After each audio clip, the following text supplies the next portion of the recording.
4h17 du matin, le 10 mai 2026, un commandant de sous-marin installé dans les eaux peu profondes et acoustiquement chaotiques du détroit d'Ormuz a reçu l'ordre de ne pas tirer. Pas encore. Simplement d'attendre. Et ce seul acte d'attente, silencieux, invisible, sous la surface de la voie maritime la plus critique au monde, représente le développement militaire le plus dangereux de tout ce conflit. Parce que chaque réseau radar surveillant le ciel au-dessus du détroit, chaque batterie Patriot calculant des vecteurs d'interception, chaque croiseur Aegis traitant les données de menaces à la vitesse de la lumière, chacun de ces systèmes a été conçu pour regarder vers le haut. Et cette menace se trouvait à 40 pieds sous la ligne de flottaison, avançant dans l'obscurité. Avant le lever du soleil, le 10 mai, l'Iran a exécuté quelque chose que ce conflit n'avait encore jamais vu. Pas une autre salve de missiles, pas un autre essaim de vedettes rapides fonçant vers un destroyer, pas un autre cas isolé de harcèlement commercial dans le détroit. Ce qui s'est produit dans les heures précédant l'aube était un assaut coordonné, simultané et multivecteur, couvrant plusieurs pays, plusieurs domaines opérationnels et plusieurs catégories de menaces, le tout comprimé dans la fenêtre biologique précise où la vigilance humaine atteint son minimum et où les équipages de défense aérienne opérant depuis 72 jours consécutifs en état d'alerte maximale sont les plus vulnérables. Attaque de drones contre les Émirats arabes unis. Attaque de drones contre le Koweït. Un vraquier touché et en feu près du Qatar. Des explosions signalées à travers l'Irak. Des explosions à Chabahar, sur la côte iranienne du golfe d'Oman, de nouvelles explosions à Bandar Abbas, encore une fois, et sous la surface du détroit d'Ormuz, des sous-marins de classe Gadir saturant la voie maritime pour chasser des navires commerciaux et militaires dans le seul domaine opérationnel où l'architecture de défense aérienne qui a arrêté 2000 drones et 551 missiles balistiques ne peut tout simplement pas regarder vers le bas et engager la menace. Tout cela dans la même fenêtre précédant l'aube. Tout cela simultanément. Tout cela pendant que l'Iran soumettait une contre-proposition diplomatique par l'intermédiaire du Pakistan. Tout cela pendant que le commandant de la force aérospatiale du corps des gardiens de la révolution islamique déclarait publiquement que ses missiles et ses drones étaient verrouillés sur l'ennemi et attendaient l'ordre de lancement. Le 10 mai n'est pas simplement une autre escalade dans un conflit qui s'intensifie continuellement depuis plus de 10 semaines. C'est le jour où le caractère opérationnel de cette guerre a changé d'une manière précise et probablement irréversible. Le corps des gardiens de la révolution islamique a démontré quelque chose de crucial ce matin-là. Il a démontré que malgré l'étranglement économique du blocus, malgré la dégradation militaire causée par les frappes de précision sur Bandar Abbas, l'île de Karg et tous les moyens navals qu'il a perdus, malgré les défauts de paiement des salaires dans l'appareil de sécurité, malgré la crise de stockage qui s'accumule à l'île de Karg, et malgré plus de 70 jours de pression militaire américaine la plus intensive depuis la guerre froide, il conserve à la fois la volonté institutionnelle et la capacité opérationnelle résiduelle de mener des opérations coordonnées sur plusieurs fronts, et il a introduit une catégorie d'armes que toute l'architecture de défense américaine établie n'a pas été conçue pour vaincre.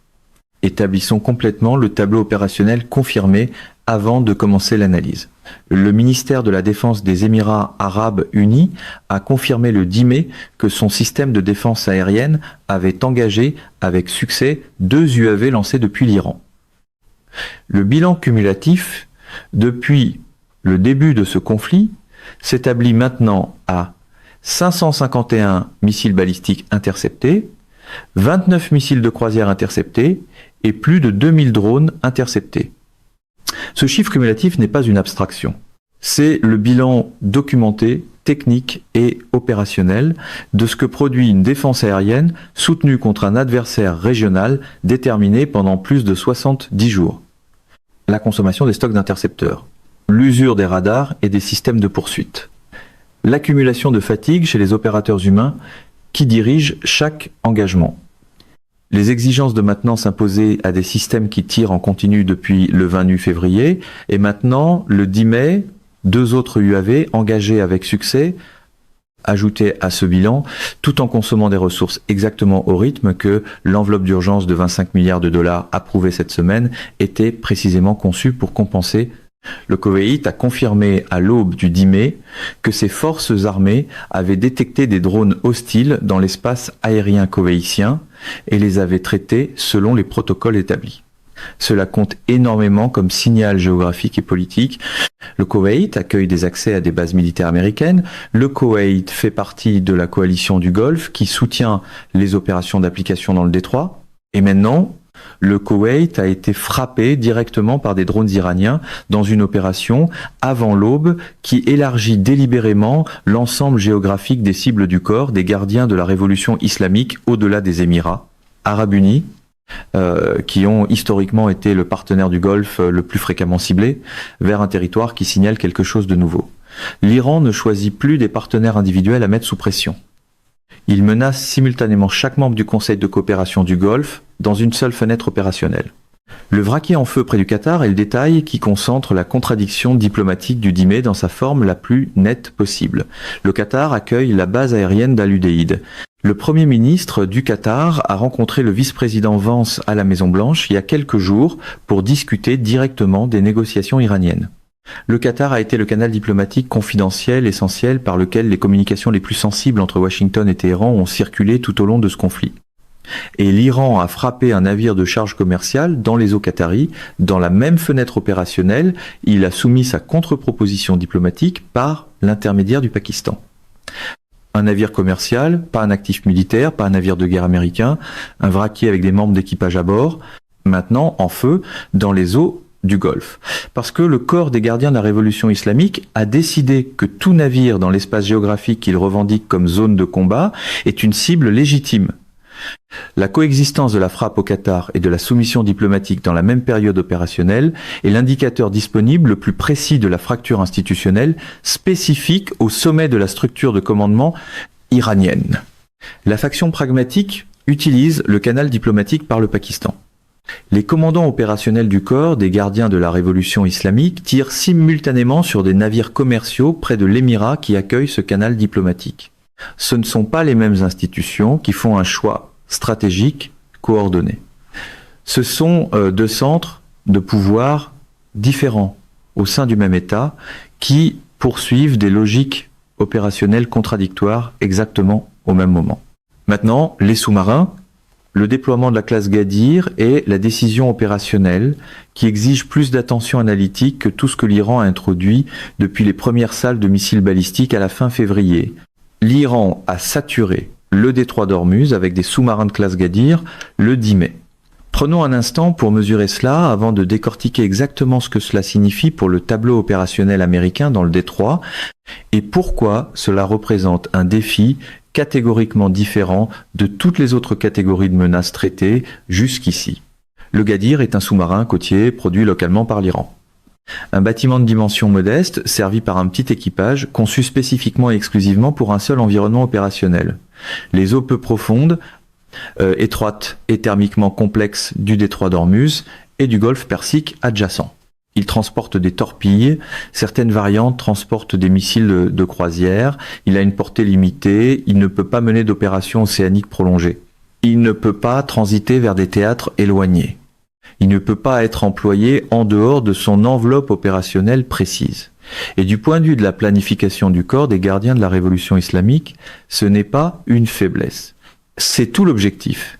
Le Gadir a été construit pour ce combat précis, dans ces eaux précises contre cet ensemble précis de cibles.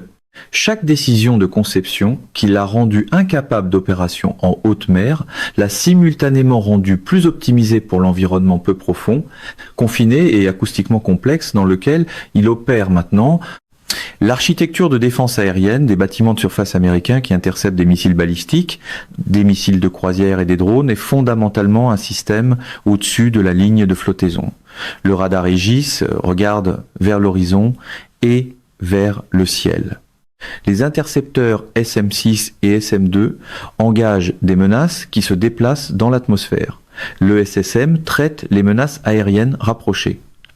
Le Phalanx CIWS engage les menaces aériennes terminales à courte portée. Aucun de ces systèmes n'a été conçu pour traiter une menace qui se déplace silencieusement dans l'eau à 40 pieds sous la surface. Les sous-marins Gadir ne se trouvent pas dans l'espace aérien surveillé par les batteries Patriot. Ils ne figurent pas dans l'image radar traitée par les systèmes Aegis. Ils sont dans l'eau, dans un domaine où la détection exige des capteurs complètement différents, fonctionnant selon des principes physiques complètement différent de tout ce qui a démontré son efficacité tout au long de ce conflit. La guerre anti-sous-marine, dans les conditions spécifiques du détroit d'Ormuz, est l'un des défis opérationnels les plus exigeants sur le plan technique dans tout le catalogue de la guerre navale. Le détroit est peu profond, avec des profondeurs qui créent un environnement acoustique véritablement punitif. Des réflexions multiples en surface, des couches de thermocline qui dévient et dispersent le son, un bruit ambiant provenant du trafic commercial qui a transité continuellement dans la zone tout au long du conflit. La signature acoustique du Gadir dans cet environnement n'est pas le retour propre et identifiable qu'il produirait dans des eaux profondes, calmes et ouvertes. C'est une petite cible acoustique intégrée dans un arrière-plan de centaines de sources sonores concurrentes, les bruits mécaniques du trafic des navires commerciaux, le bruit d'écoulement des courants de marée du détroit, les motifs d'interférence créés par le fond peu profond. Le trouver exige un effort soutenu et intensif des moyens de guerre anti-sous-marine les plus capables dont disposent les forces américaines sur le théâtre. Ces moyens existent réellement. Et ils sont capables. L'avion de patrouille maritime Fuit Poséidon peut déployer des champs de bouées acoustiques qui créent un réseau de surveillance acoustique sous-marine à travers le détroit. Les hélicoptères 60 Seahawk des destroyers Arleigh Burke transportent un sonar trempé capable d'interroger activement la colonne d'eau à des emplacements précis. Les destroyers eux-mêmes emportent des systèmes de sonar remorqués fournissant une surveillance acoustique passive le long de leur trajectoire. Les sous-marins de classe Virginia opérant dans les approches plus profondes fournissent du renseignement acoustique que seul un ensemble de capteurs sous-marins opérant dans le même milieu que ces cibles peut pleinement extraire. Tout cela est capable. Rien de tout cela n'est infaillible dans les conditions acoustiques de l'environnement opérationnel du détroit d'Ormuz. Les concepteurs du Gadir le savaient lorsqu'ils ont conçu le bâtiment. Les planificateurs opérationnels du corps des gardiens de la révolution islamique le savaient lorsqu'ils ont décidé d'en saturer le détroit le 10 mai. Le déploiement du Gadir ne crée pas de parité militaire entre les moyens navals restants de l'Iran et les groupes aéronavals américains. Mais il force les forces américaines à mener une opération de guerre anti-sous-marine soutenue dans l'environnement d'eau peu profonde le plus difficile au monde sur le plan acoustique. Il consomme l'attention et la capacité de plateforme des moyens qui mènent cette opération et il crée une incertitude persistante quant à savoir si un navire commercial ou naval précis dans le détroit opère dans des eaux vers lesquelles une torpille est en train d'être guidée. Cette incertitude est elle-même une arme. Chaque opérateur de navire qui sait que des sous-marins Gadir sont dans le détroit fait un calcul du risque de transit que le tableau des menaces de surface, à lui seul, ne produisait pas complètement. La campagne de harcèlement asymétrique du corps des gardiens de la révolution islamique opérait au-dessus de la surface par des attaques de drones, des essaims de vedettes rapides et des lancements de missiles côtiers. Le déploiement sous-marin ajoute une dimension de menace qui opère sous la surface, invisible pour les opérateurs commerciaux qui tentent de calculer si un transit est sécuritaire, présente dans les hypothèses de planification de chaque commandant naval positionnant des moyens dans la voie maritime, et impossible à éliminer sans des opérations anti-sous-marines soutenues qui doivent la reconnaître et y répondre. La contre-proposition diplomatique de l'Iran exige un examen attentif, parce qu'elle retire l'ambiguïté restante sur la position institutionnelle du régime, même pendant qu'il lance des attaques cinétiques simultanées sur plusieurs fronts. La proposition envoyée par l'intermédiaire du Pakistan portera, à ce stade, sur la fin de la guerre, 3 mots portent tout l'écart diplomatique entre les deux positions, à ce stade. Ces 3 mots communiquent que le régime est prêt à offrir la cessation des hostilités militaires actuelles, tout en réservant explicitement sa position sur chaque enjeu structurel que la campagne de pression américaine visait à forcer à résoudre. À ce stade, signifie pas le stock d'uranium enrichi dépassant 400 kg, pas l'infrastructure nucléaire, pas le programme de missiles balistiques dont la capacité dégradée, mais conservé a été estimé par la CIA à 70% de l'inventaire d'avant-guerre. Pas le réseau de supplétifs dont les canaux de financement ont été coupés par le blocus, mais dont l'architecture institutionnelle demeure intacte au Liban, au Yémen, en Irak et à Gaza. Rien de tout cela. Seulement la guerre elle-même, arrêtée au moment présent, laissant en place chaque capacité, chaque réseau et chaque arrangement institutionnel qui rend la guerre de nouveau possible chaque fois que le corps des gardiens de la révolution islamique calcule qu'il est avantageux de la relancer. C'est précisément le résultat que le secrétaire d'État décrit à plusieurs reprises comme celui que cette administration tente d'éviter. L'accord qui crée la nécessité de revenir dans 2 ans ou 5 ans parce que le problème structurel n'a jamais été réglé. Et il a été soumis par l'intermédiaire du Pakistan dans la même fenêtre précédant l'aube où l'attaque multifront a été lancée contre les Émirats arabes unis, le Koweït, le Qatar et l'Irak. Ce n'est pas incohérent du point de vue institutionnel du corps des gardiens de la révolution islamique, même si cela paraît contradictoire de l'extérieur. Le calcul du corps est que la pression militaire maximale, appliquée simultanément à une offre diplomatique minimaliste, produit une dynamique de négociation précise dans laquelle le camp américain est plus susceptible d'accepter conditions qui arrêtent les échanges militaires immédiats sans exiger les concessions structurelles auxquelles le corps ne pourrait pas survivre institutionnellement. La logique est la suivante. Si nous démontrons assez de capacités résiduelles, même l'offre minimale devient attrayante face à la poursuite de la violence.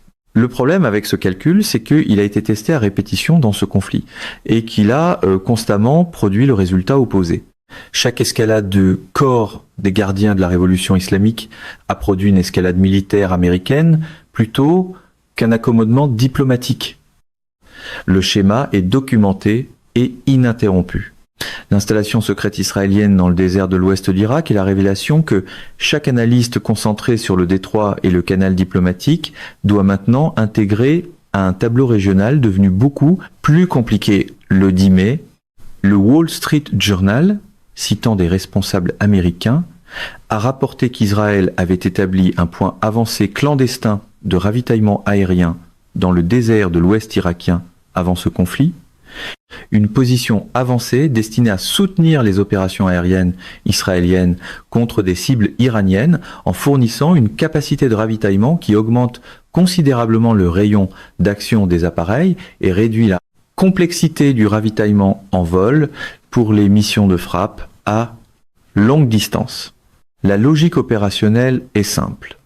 Les avions israéliens opérant contre des cibles profondes à l'intérieur de l'Iran font face à un défi fondamental de distance.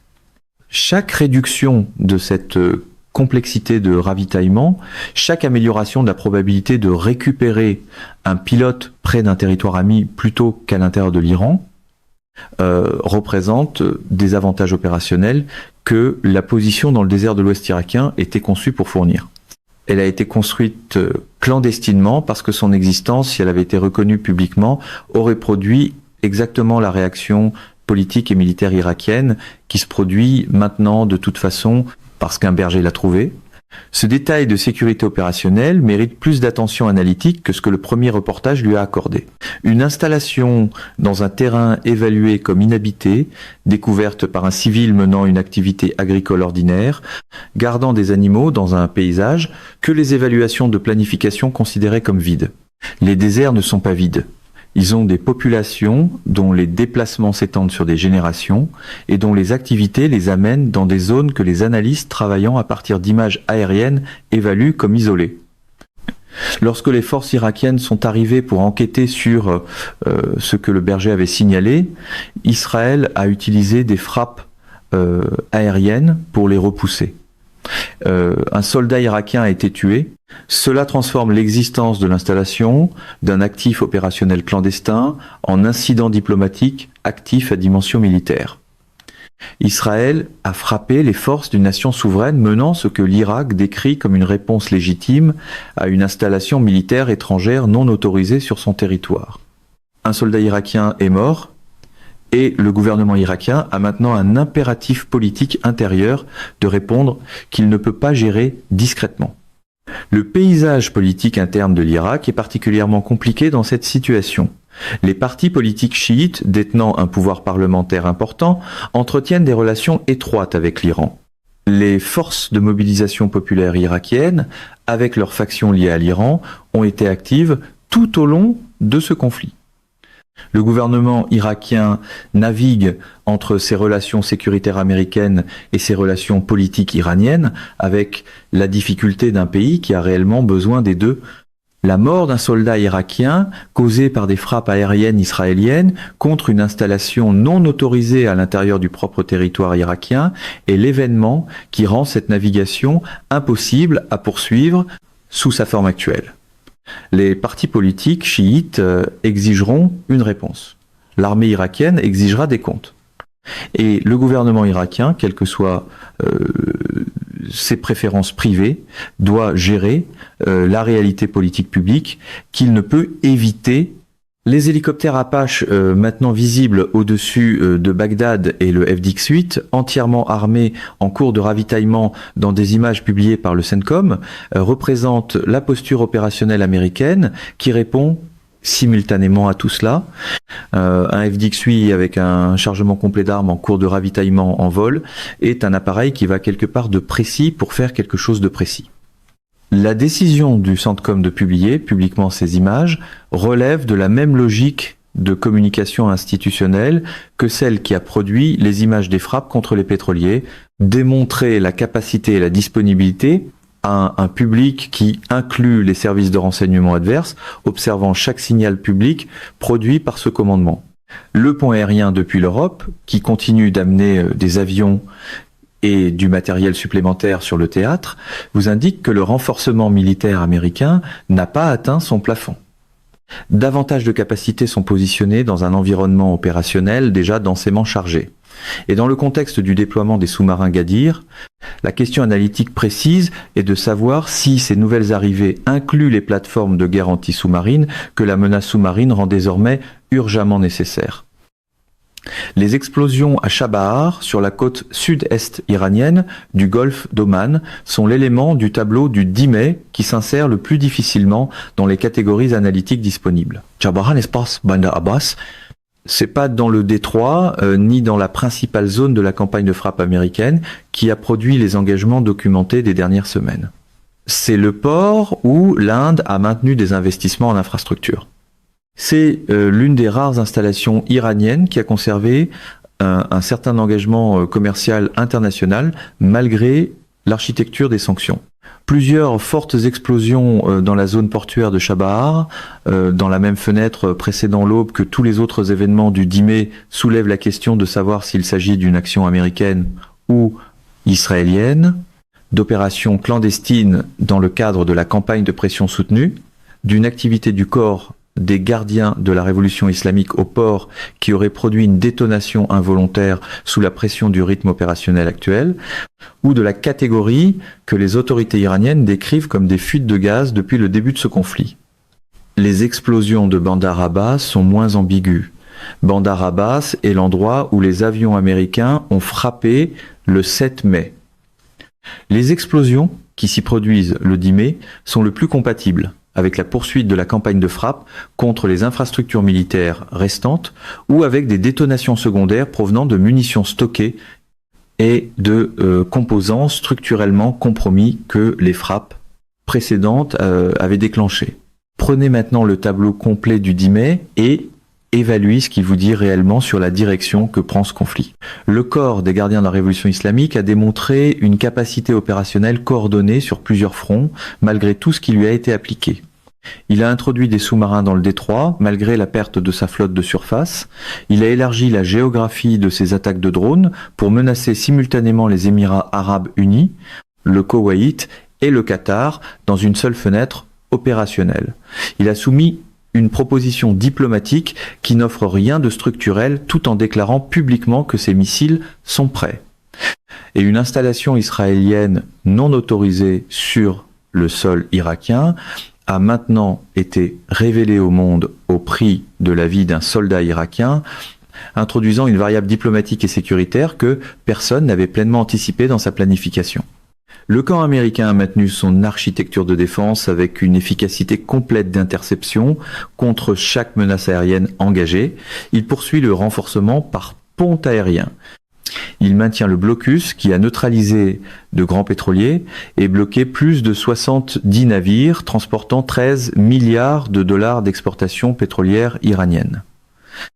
Il examine la contre-proposition iranienne à partir de la position selon laquelle aucun accord laissant le problème structurel intact n'est acceptable.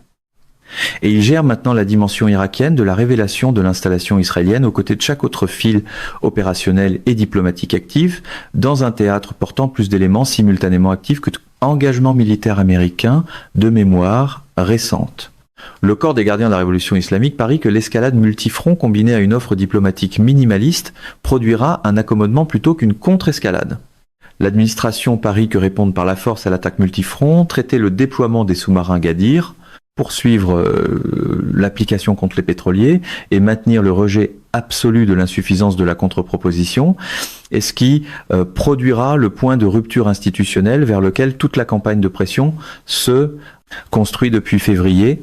Les sous-marins Gadir sont la variable qu'aucun des deux calculs ne prend pleinement en compte. Tout ce qui se trouvait au-dessus de la surface a été traité efficacement pendant 70 jours. La dimension sous-marine est nouvelle depuis le 10 mai et son effet sur le calcul de chaque opérateur de navire dans le détroit, de chaque commandant naval gérant la protection de la force et de chaque planificateur diplomatique évaluant l'échéancier de cette crise.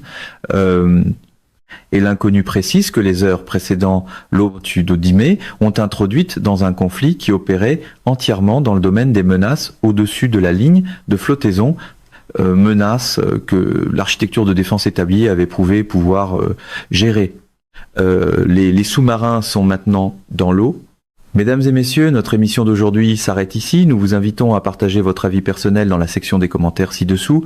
Perspective politique vous salue et vous donne rendez-vous très bientôt.